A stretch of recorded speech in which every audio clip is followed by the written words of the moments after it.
Hello and welcome to another episode of Wheel of Horror, the podcast where two best friends spin a wheel once a week. It chooses the horror film and they discuss it. Today we're talking about 2016's Phantasm 5 Ravager, which was directed by David Hartman. I'm your co-host, Alec. On Erik, and with us again for his second Phantasm film, Mike Valente. Mike, welcome back to the show. Hey guys, so happy to be back. The fourth was so good, I just couldn't wait for the fifth. Yes. So anybody that didn't listen to the Phantasm 4 episode, for a little bit of context here, Erik and I have done all of the series, so you can go back and listen to those episodes. But Mike joined us in part 4, had no idea about this franchise beforehand, and jumped in blind. And here he is to finish out the series with us. So It's like not knowing anything about Harry Potter and just going to see the fifth one. That's like the way I would describe it. that's actually a good comparison, yeah. Except this is not Harry Potter. Yeah, No. and I'd say it's a little bit more confusing. Like this fifth movie, there's so much to unpack here. I'm excited to go through it with you guys. Well, this is all of our first time seeing this, so that's exciting. And historically, Erik and I, correct me if I'm wrong, Erik, but we loved the first two, and then they've kind of started to go off the rails a little bit after that. Is that about right for you too? Yeah, I mean, I didn't hate four. No, I don't hate any of them. Three was crazy too. Everyone wanted the real Mike back, right? Yeah, and he did come back in 3, 4, and this one, so the only thing that really changed is Don Coscarelli didn't direct this one. He wrote and produced it, conceptualized it, but he didn't actually direct it. And I think it's noticeable. I really do. But yeah, so this movie, moving into the fifth one, the final, and it is the final because Angus Scrimm died. So, I mean, for them to have to replace him, it's like, it's just not going to work. No, never gonna happen. They're done. There's Yeah. no way another one, unless they do a complete revamp. But no, done. Yeah, I think that's what they're gonna have to do. I mean, they could always just say some bullshit and make the tall man like, oh, he's like a new tall man, whatever. But before we really get into this, Mike, I am curious, what is your thought on this one versus the fourth one? I honestly don't really remember the fourth one so well. What year did the fourth one come out, Alec? 98. Yeah, 98 to 2016. Isn't that crazy? Yeah, that's nuts. You want to hear something even crazier? The first one came out in 1979, and this one came out, like you said, Alec, 2016. So that's 37 years of these films. Yeah, it's great. And they're spread out for 5 films. Big time. All right, so you don't remember the fourth one, Mike, really, like at all? Well, a little bit. I mean, they had some clips from it, which kind of jogged my memory. Like I remember they blew up the tall man, but I guess he, didn't really get blown up. But I love that Reggie's been walking in the desert ever since then. That's like the start of this film. He's just like wearing like his vest and his white clothes, and he's like just walking out of the desert. I'm going to say this right now. That was probably my favorite part of the movie was the start. Yeah, the intro. Just the music, do do do do do. When that music hit, I was like, "Oh yeah, dude! Oh yeah!" And then Reggie power walking through the desert, I was like, "Oh yeah, dude! Oh yeah!" Well, I just love how it totally disregards the end of the fourth one. Like they like blow up the tall man. Reggie is alone in the desert. They pull Mike into the thing, and then it's just kind of like, okay, and his car is gone. We just don't know where any of that is. This movie is definitely, I think, the most confusing of all of them. This one's really all over the place. Here's my take. Any one line in this movie can completely change the movie. Like it's like, oh, by the way, like the Earth's apocalypse now. It's like, oh, I didn't know that. It's like any if you go to the bathroom and come back, you could miss the entire plot of the movie. Yeah, this one specifically because like the other ones are like, okay, maybe the tall man's fucking with them, but this one you're like, is it all a dream? Because like the main thing that they do is kind of Reggie wakes up and he's in like a mental asylum and he has dementia and Mike is like his therapist or something. So it kind of makes it seem like this might all be in his head, or maybe it is the tall man fucking with him again. So it jumps back and forth between all these different realities. So it becomes so confusing. Yeah. Yeah, I don't think Mike is his therapist. I think he's just his friend visiting him at the asylum. Okay. But then at some point he's like, I'm starting to remember things. Like I had a dream that of everything you were talking about, and he has one of those metal like spheres in his head, I guess. Oh, that's been there since part 3, Mike. Yeah. Oh, I don't know. My take was kind of like there's two dimensions going on. and he's going in between both of them. But when he goes in between them using the forks or the tuning fork things, it's like now he's in that one, and then he switches back and he's in the other one, and it's like he's kind of just catching up with where he is, and then it kind of all just ends together. That's how I picked it up. Well, it's kind of cool because it really does kind of bring in that like multiverse idea that there's 10,000s of me, and all of these dimensions are pushing against one another. So that does make it seem like he is just bouncing between realities, and there's different versions. Or he has dementia, and this is Yeah. it's all been like his mind going bonkers. Yeah, it could be. Really quick before we move on, though, the thing that I hated right in the start, which Eric, we've talked about that we love in all the other ones, dude, the title card sucked in this one. I know. Oh my God, yes, what a great point. The title card was weak as balls. Not good. I'm sorry, I don't want to be mean, Eric, but it looked like a WWF, like raw. I'm gonna double down right now. I think the spheres looked the worst ever in this one too. I know. Doubling down. It seemed like they tried to make it a little bit more comedic in this one, like the way that they were just spurting. I mean, did they do that in every single film? They just like kill someone and then spurt out blood in the opposite direction. Yeah. Pretty much, but I think Yeah. for the most part, Okay. those spheres are physical spheres. They're not CGI as much as they are. And this one, it's heavily CGI. I feel like it's all CGI. Shitty CGI. No, but like when they're laying on the bed and it's hitting the head, I think that's a physical Yeah. like thing squirting out blood. But aside from that, when they're flying, all CGI. There's no practical stuff there. If you were to tell me that this movie, because it came out in 2016, if you were to tell me this movie came out in 2004, I would believe you 100%. Not even just because of the CGI didn't look good. The camera seemed like it was like Trailer Park Boys quality. Like it was like low quality camera. The lighting was like the background was like very white. And I was like, man, they're not even like lighting this well. Like I feel like this is the worst one looking. Okay, well, let's walk through some stats real quick. Like you said, this came out 2016 on October 7th. It's an hour and 35 minutes. It's got a 54% Rotten Tomato critic score, a 28% audience score, and the budget and box can't find it. And that's because, Alec, this is your point, it doesn't have a budget. It's a passion project.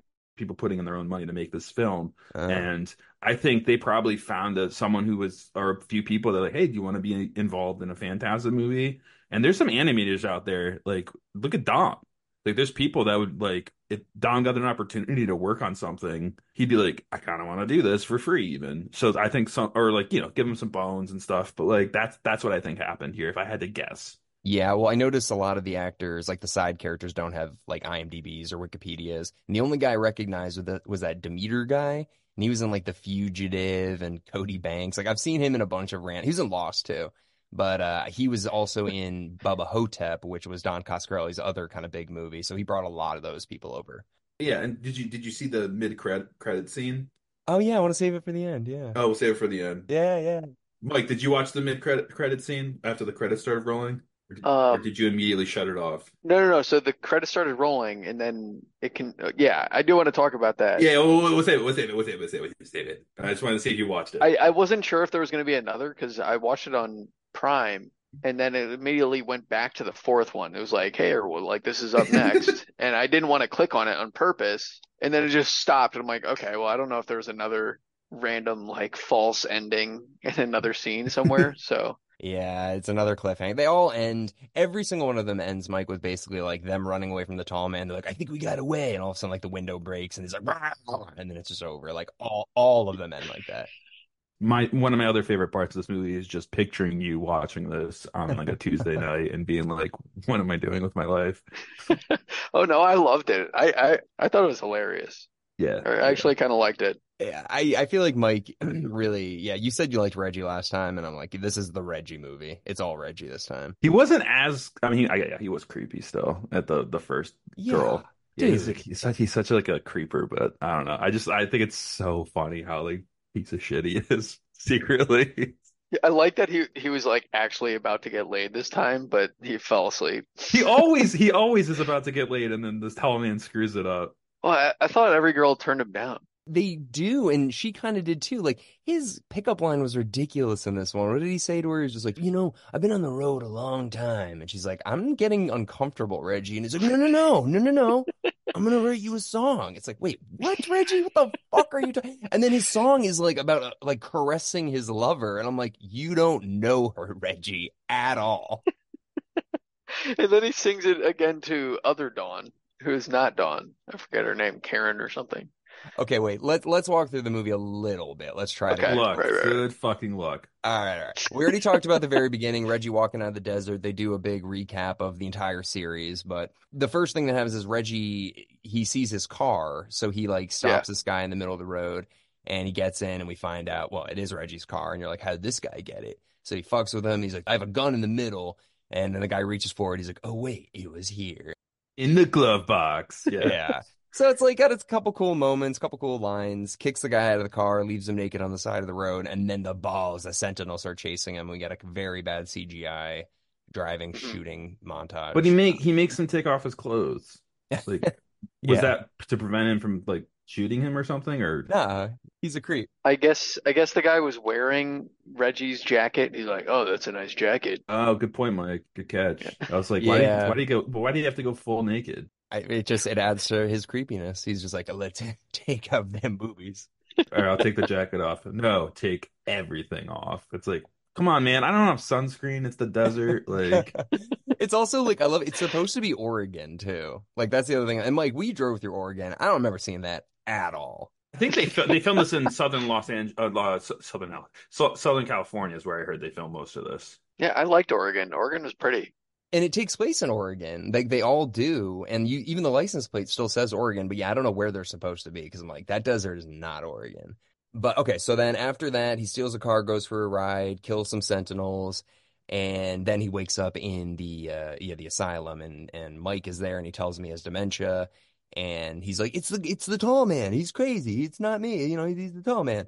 So Mike's like, okay, yeah, sure, you do have dementia. Okay. And we kind of see him flash back and forth between the desert driving scene and then the asylum. So he bumps into this woman named Dawn on the side of the road. And yeah, just like every other movie, he's just like, I need a place to stay. I'll give you a ride, blah, blah, blah. And they go back to her house. And yeah, that's kind of where we left off. He's all creepy with her. He's like, we should stay here a while.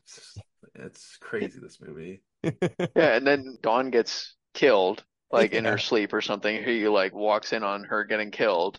He goes up to check on her, and like she's getting her head completely taken out by one of the bulls, and it's like he's like, "Come on!" Yeah. Well, he's like, very upset over Dawn, even though he had only met her the day before. Yeah, exactly. But then does he go out to the car right after that to get all his weapons? Yeah. Yeah. So he picks up nunchucks. He's got his like quadruple barrel shotguns. How heavy is that bag? Like that bag must weigh like 500 pounds. Yeah. And he's like running around with it on his back. I'm like, Reggie, you're like 60 and you're an ice cream man. And you also, okay, can we just say this? The last one ended, Reggie was probably like, I mean, realistically in his 40s, maybe even early 50s. Now he's like in his late 60s and we're not supposed to acknowledge any time has changed. Yeah. Well, okay, so I don't know if you noticed when it flashes back and forth between like the asylum and like the post-apocalyptic world, His hair. his hair is like dyed black. They gave up halfway through the movie. Yeah. Or I don't know if it's supposed to be like reality versus like what's going on in his brain because he's secretly, I don't want to give away the ending, but It's just I noticed that like halfway through the movie they just stopped dyeing his hair and I was like, what the Jesus, guys. no, I think it was just a difference between the asylum and the other world. It was different than the different dimensions. They were different. Yeah. Well, then where's the dimension where he has a full head of hair? No, Reggie would like to know that too. he hasn't had a full head of hair since 1979. He didn't even have it in the first one. You're right. He's always had this, like the George Costanza, but with a ponytail.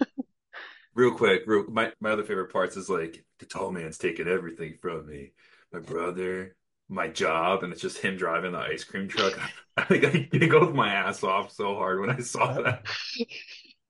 He loved that job. He did. He really did. He did love that job. You know what's so sad? In the second one, Mike, Reggie has a wife and kid, and they talk about him in this one, and they have the house and like a nice house, and it blows up. And I'm like, Reggie was an ice cream man, and in 1988, he could afford an entire house and have a wife and kid, and he was an ice cream man. Like, my God, Not in this economy. Well, no. his wife was probably an attorney or something. We can only hope. She's like a stay-at-home mom. It's like, seriously? He's an ice cream man. It's like 1988. The ice cream business is good. Yeah. All right, so where do we leave off? Dawn dies. Reggie goes on the run. He gets all of his guns. He runs into Demeter in the barn. Oh yeah, this scene was just such a this whole scene is a waste of time. Doesn't speak a lick of English. Yeah, and he's like, I have a hammer. I'm gonna kill you just because. And he's like, no, no, no. And then just the ball kills him, and Reggie just wakes up in the asylum again. So I love how they just were like, hey, listen, if we don't know how to end this, just come back to the asylum, and then we'll just pick up later. It'll just jump in the future later. It's like, all right. So it becomes hard to know or care about, like what are we supposed to be caring about? Because we don't know what's real. Yeah. But the one scene, Eric, that I do like, and maybe you like this too, because, they kind of try to add a little context to the series, is when the tall man and Reggie are talking in that white room. And he's trying to be like, you miss your wife and daughter. And they haven't brought them up since the second movie. So you're like, okay, Yeah. all right, they're trying. Did you like those scenes, Eric? I love them. Good. I will also say, whoever did the makeup in those scenes, my God, there's like 2 pounds of makeup on Angus Scrimm's face. Yeah. Oh, you're talking about like when like she came out as like a zombie? No, when they're just talking in that white room, I was like, dude, Angus Scrimm has like, he looks like he's a mask on. Well, he died the year this came out, right? Yeah. In 2016. So he died like probably before this came out, is what I would guess, or maybe like right after. So they finished it in 2014, but they couldn't get a distributor. So it came out 2 years later. That makes sense. That makes a lot more sense. Yeah. Because like it feels like, damn, he was moving around and acting good still. Yeah. I don't know, but yeah, that makes sense. Two more years. Did he move? I think he was just standing still in every shot. He was not moving. He was totally still. They even did a couple lines where it's like he's talking telepathically. He's like, listen, I don't think Angus can say these lines. I think we should just have it be telepathic. And he'll just stand there. Like use lines from the second one and see if anyone notices. Yeah, it was getting, but hey, he was old, so I get it. But yeah, I did like that. They try to fill in a little bit of plot. It doesn't really work at all. Doesn't stick, yeah. No. And then after Mike says or after Reggie's like, I want my friends back, and the comments like, no, you're not getting them back. Reggie wakes up in this like asylum too, but it's a different one where it's like he's getting like brain surgery done on him, and then these 2 people come and rescue him. And it's Dawn, but she's not Dawn. You're like, okay, why is this a thing? But it's her, and then it's another guy, Chunk, and they save Reggie, and they take him out, and they bring him to Mike. Mike's back. And like you get the sense like, oh, this is the real thing that's going on, right? It's not what Reggie walking through the desert. It's not the mental asylum. I didn't get that sense. I didn't get that sense anywhere in this movie. Is this what dimension are we in? Are we in when he was walking through the desert time? They explained nothing. Probably that then. They explained absolutely nothing. They're like, okay, there's Dawn, and then there's The lavender lady or whatever. another woman that's whatever her name was. And then there's Chunk. Was he in any of the other movies, or is he just new? No. So he becomes like some total like badass character. Well, he's with Mike. He's like, there's like a squadron. I think you're right, Eric. I actually think that this is the real reality of Mike and Jody and all of those guys. And the redheaded desert stuff, I think that's a dream. I think the mental asylum's a dream. And I think this is the real reality, Eric. I do think you're right. Because Jody's in this one, too. Like it's like he's been playing with his mind, right? And now Reggie just broke out of that. That's what it makes you feel like. Whatever we just watched is just the tall man messing with Reggie. Yeah, and I think Reggie might have been in like a coma, and that's why I think they're trying to justify that's the real world. Because Jody is like bad in the third one, he comes back a little bit in the fourth one, and then this one he's definitely good, and he comes back at the end. You're like, okay, I'm pretty sure this is the real one. I'm pretty sure. But you're right, Mike. Nobody fucking knows. There's no wrong answers. Jody died in the first one too, and then I don't know what's real. I didn't see him in the last one. I can't remember if he was in, because like he just comes and goes like in every other movie. He was in 4 for a bit at the end. Was he? Yeah, he was in it. I remember he popped up in this one. I'm like, who is this guy? I remember asking you last time, like, hey, what'd you think of Jody? You're like, who? I don't even know who the guy was. So, Mike, at the end when Jody pulls up, they're like, Jody! You're like, who the fuck is Jody? Well, they did show a flashback earlier of Jody getting killed, and I'm like, okay, so he's not dead, I guess. And they don't explain why he's alive. He's just like, oh, you're here, and that's it. Let's go back though. We're almost at this part with Jody, Oh, but you're right. let's go. Yeah. So Yeah, so they're in like the hospital and he's following Chunk. They meet Mike. We find out there's like this team of resistance people that are fighting the tall man. it's like the resistance. Yeah, exactly. And it's turned into like Terminator Mad Max world where there's massive spheres blowing up cities with lasers and they're fighting. And the Reggie goes like, let's go home. And then Mike goes like, just so you know, Reggie, there's not much of a home to go back to. And then all of a sudden it cuts out and it's the worst CGI you've ever seen. It looks like a virtual boy. Everything is super red and it's just blowing up. And yeah, so what happens next? They have a big fight? Like there's a big gunfight with all the spears and people getting shot and killed? Yeah, like it's like he gets brought back to the mental asylum, right? Or the old home. Yeah. And then it's all like it's all blending together and he realizes like, oh, my mind is it's here. And then he like starts shooting at all the doctors and stuff at the asylum. I don't know. It was freaking crazy. Isn't that when Mike says, "Oh, I had a dream and I'm remembering everything you told me, and I think I have a sphere in my head still." Yes, you're right. And then they flash back to the asylum, and then he's got a rocket launcher. Yeah, I know. Well, how about Mike explaining to him everything, and he's just like, "Yeah, there's an apocalypse world, and blah blah blah," and it's like their heads would explode, and like some like it would just like show some dude's like head explode. It's like it was bad shit, Reggie. I just love the line. It was like it was bad shit. I was just like thinking about it. So early when they're going to the mental asylum, trying to convince Reggie that he's crazy, Mike's like, "You have dementia, and you've told me this story like 30 times." And then later he's like, "No, everything you've been saying is right." I'm like, okay, so if the tall man is trying to convince Reggie that he's crazy, why would he have Mike tell him that he's not crazy in the end? The only explanation we get about why Reggie's even involved is basically at the end when the tall man goes, every tall man needs like a distraction, and that's what Reggie is. So it's like I think it just kind of throws away any logic. Yeah, but like I'm like starting to feel like Mike, you have a great point. It doesn't make any fucking sense, and nothing does. For the record, but I literally feel like it's all these dimensions coming to a point. I think that's what's happening. Yeah, I mean, Mike, just so you know, like we find out that because he's been obsessed with Mike, the tall man has been obsessed with Mike the entire franchise. Like he's constantly Yeah. chasing him. And I think this movie kind of explains that he's like, you are my like project or whatever. So he is special to the tall man. And I think that also kind of justifies where the conversation in the White Room when, Reggie's like, I want my friends back. He's like, why do you fucking care about your friends? Like, I'll give you your wife and daughter back. He's like, I don't care about them. I want my friends. So he's really doesn't want to give him Mike. And then we find out, I think in the third one, Erik, they're like drilling into Mike's head and he's got the ball in his head already. And that's where and then we see him in this one doing the stitches or whatever. So he's always had a ball in his head. So he is like good. He's good, but he's like, got a bad thing in him. He's like an outlier. Yeah. And Jody's his brother. And Jody is like bad in some of them and good in some of them. It's kind of weird. It's ambiguous. But yeah, so then we get this big final battle where they all go through the portal and like Yeah. Dawn and Chunk are being held captive. And they just kill Dawn. And you're just like, why was she in this movie? Like, who is this girl? They just snap her head around like the Exorcist. And then when they show her dead body in the ground, she's like just normal. But you're like, okay. And they had this kind of back and forth where the tall man says to them, like, yeah, you're my project, Mike. And Reggie is just a distraction that every tall man needs. You're like, what the fuck?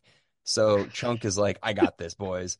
And he blows everybody up in a grenade. And He like has like 5 grenades on him and pulls the pin and he jumps on the tall man. Yeah. So then, but when the one happens, because like the portal blows up and like Reggie and Mike and Jody are pumped out and then they get in the car. What happened? No, remember he wakes up on his deathbed, doesn't he? Oh, well, that's as they're driving, right?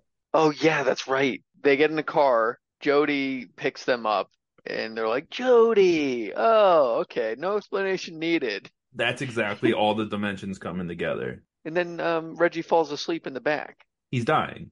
Yeah, and they're saying they're going to go north because it's cold and the tall man hates cold, which is true, Erik. Remember that from the third one? That he has like the bottles of ice around the building. You're like, why does he have these if he hates cold? Yeah, it doesn't make any sense. So they're like, we'll go north because it's cold or whatever. And Reggie's like ambiguously dying in the back, and the whole time he's like, I missed you, Jody. I love you. Yeah, it's like it's just so grateful to see you both.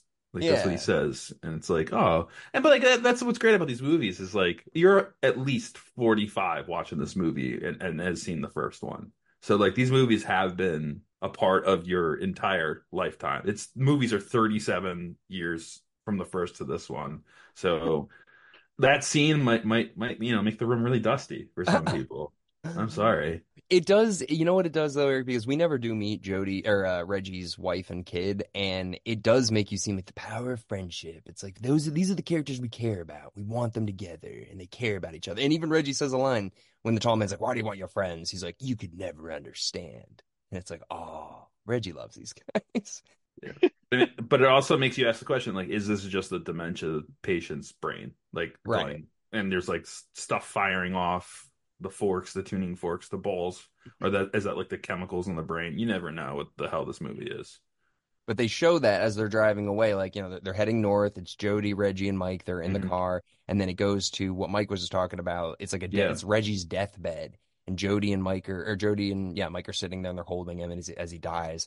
And then you think maybe Reggie dies in the car too, but Yeah. but then he doesn't because the mid-credit scene, he's alive. So they keep driving in the car and then, then the music plays and then the credits roll. But then the mid-credit roll scene, let's go. Mid credit roll scene. So Mike doesn't recognize the woman who shows up. Alec, would you like to Okay, explain? I was about to ask. I actually was I like in my notes, I'm like, That one's from the third one, so you missed that one, Michael. Yeah, okay. she's like the dawn of the third one, but she's like really badass. And I was pissed off when they got rid of her because she doesn't die. She just like drives away. She's like, all right, fuck off. And she just leaves. And you're like, oh, That was a cool surprise having her come back for that last scene. that was sick. I wish it was him, her, and Tim, the little kid, Eric. I wish it was them. Oh my God, it was Tim instead of Chunk or whatever. So Yeah. anyway, so there's a tuning fork in the desert, Yeah. and Chunk, who had 6 grenades attached to him, climbs it through the thing, and his hand is gone. That's it. Just his hand. Everything else is fine, but just his hand. Well, he's like very heavily charred. Yeah, but Like, like, come on. He should no. be. He should be all over the place, exploded. Like, So she picks him up, carries him to like a little house or whatever, patches him up, and then he's like, do I have a chance? And she's like, I don't see any other men around. He's like, nice. And then there's like, oh, our ride's here, and then it's Mike, Jody, and Reggie, and they're like, hey, what's up, guys? And then they get in and they drive away, and that's the real ending, I guess. So everybody's fine and they're heading north. So you're like, they could make another one, and I hope they do, because fuck it, I like these movies. in like 2029, they make one more. It's like, Jesus Christ. I Put mean, it down. Just put it down. I'm down. I'm down. I'm into it. I'm into it. I mean, if I had a lot of money, I think that would be one of the things. Like, if I win the lottery, it's like, all right. What if Jeff Bezos is a huge Phantasm fan, He would. If he was a Phantasm fan, we'd see a Phantasm 6. or like Elon Musk? Like they're just like, I don't care. I want to fund it. Bezos' money was like, I want to do my own Lord of the Rings without Peter Jackson. It's like, ooh, that's not a good. He's like, I'm doing it. I don't care. It's like, oh, the first season wasn't that good. It's like, I want a second season. It's like, geez, Louise, this guy Yeah, has money. but Phantasm's such like a smaller scale, so it could be like really sick. Someone needs Bezos' money and make Phantasm 6. That's what we need. Imagine a $600 million budget. Phantasm 6. Alec, I'm in. It's like got Avatar's budget. I'll go see it in theaters. I don't care. Really quick before we give our final thoughts, we were texting about this and we didn't reveal our what we decided. But I chose who I think of the three of us, which each of our characters would be in this film. And Mike, I think you did the same. Eric, did you also pick? Yeah, let's hear what everyone else says first. Sure, I picked. Okay. All right, Mike, do you want to go first? Or you want me to go first? I forgot to do that. I thought you did. I'm lying too, dude. I had no idea about. I I forgot. was Oh, gonna make it up, but I want to hear yours, and I'll agree or disagree. Yeah, yeah. you go. You seem like you want this, so it's a hot take. It's a hot take. a hot take. Do it. I think Reggie is Mike, and I think Jody is Eric, Okay. and I think I'm Mike. Thoughts? Oh, I love it. I love Reggie. I mean, I'm in. Why am I Jody? Like, why Jody? Because I don't know why you kind of remind me of him. Just I just show Yeah. up. What's up, guys? A random Tuesday. I don't know. Yeah, you just pull up in the car. You're like, hey guys, it's like, Erik, Eric's here. He showed up. where have you been? How did you get the car? Yeah, I don't know, man. I just kind of found it. I don't know why. For some reason, Mike, you remind me of Reggie a little bit, Mike. I don't know why. Why? I don't know.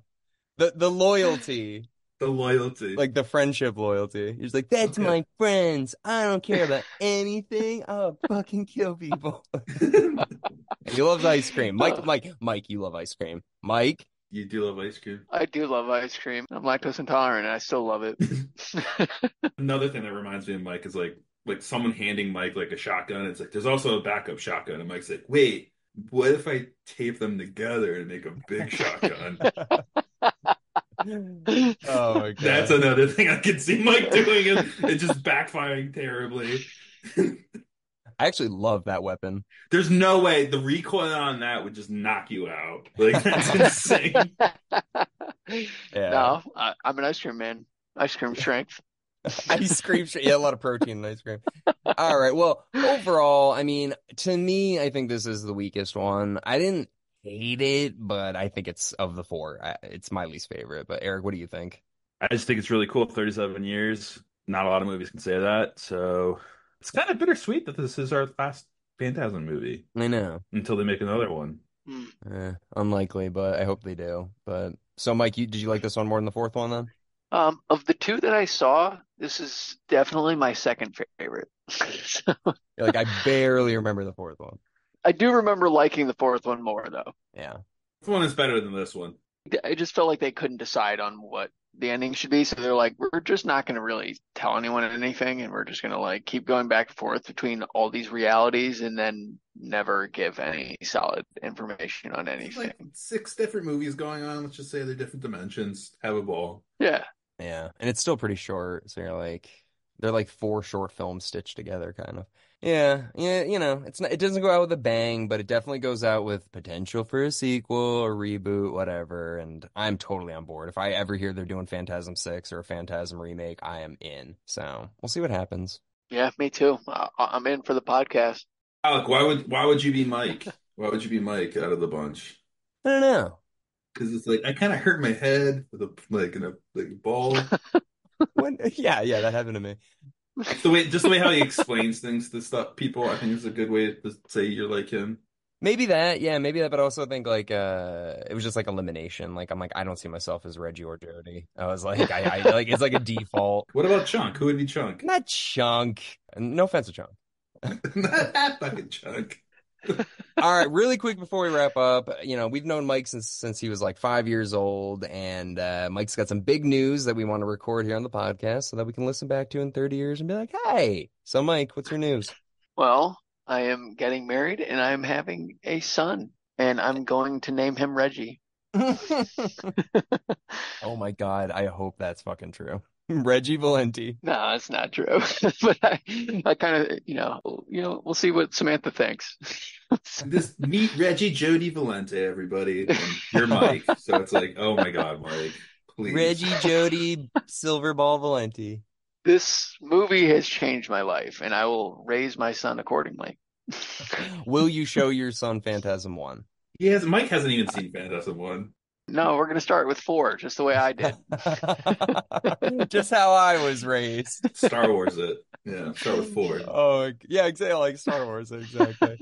Well, congratulations, Mike. Very happy for you. Thank you. And I have no experience with children, so I can't give any words of wisdom. Congrats, Mike. Keep him away from Summer. Keep him away from my daughter. That's all I'm going to say. I don't want that kid near Summer.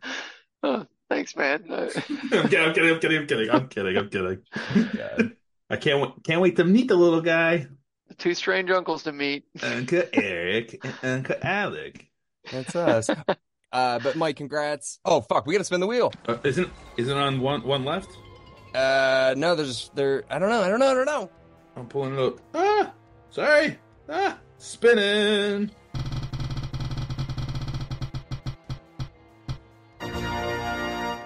Final Girls. All right, Mike, thanks very much for joining us, and we will see you all next week with Final Girls. Thanks, guys. Glad to be here. Bye, Mike. See ya. Woo!